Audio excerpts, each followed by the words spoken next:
एक बार राजा कृष्णदेव राय को काली खांसी हो गई। काफी इलाज करने के बाद भी खांसी जा नहीं रही थी। महाराज को खट्टी चीजें खाने का शौक था। वे भोजन के साथ खट्टा दही, खट्टा मट्ठा, अचार आदि अवश्य खाते थे। इन सब से उनकी खांसी बिगड़ती ही जा रही थी। वैद्यों ने राजा को कुछ दिनों के लिए खट्टे भोज्य पदार्थों से परहेज करने को कहा, ताकि उनकी दी हुई दवा अपना असर दिखा सके। परंतु राजा ने उनकी एक न सुनी। थक हार कर राजवैद्य ने दरबारी विदूषक तेनालीराम को बुलाया और उसे अपनी समस्या बताई।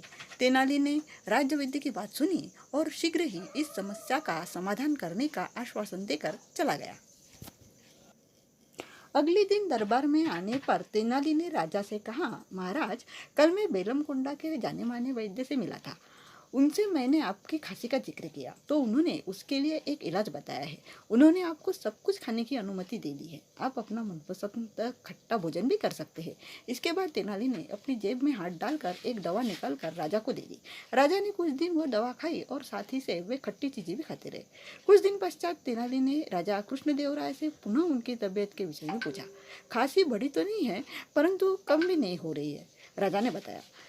तेनाली बोला, आप इस दवाई के साथ खट्टे भोज्य पदार्थ लगातार खा रहे हैं।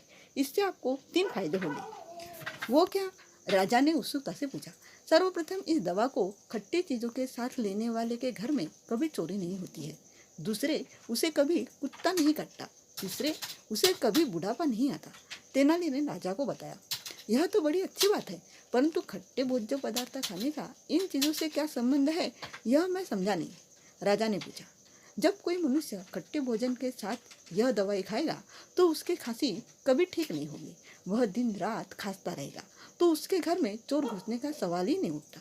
खांसते खांसते एक दिन उसका शरीर कमजोर हो जाएगा, तो उसे लाठी लेकर चलना पड़ेगा। उस लाठी के डर से कोई कुत्ता उसके नजदीक भटकेगा भी नहीं।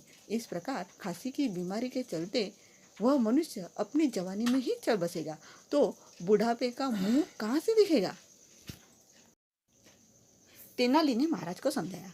तेनाली के शब्दों ने राजा कृष्णदेव राय को निरुत्तर कर दिया। वे तेनाली के शब्दों में छिपे गूढ़ अर्थ को भाप चुके थे। कुछ समय के लिए ही सही, राजा ने खट्टे पदार्थों से तौबा कर ली और खांसी का सही इलाज करवाया। जल्द ही वे बिल्कुल स्वस्थ हो गए।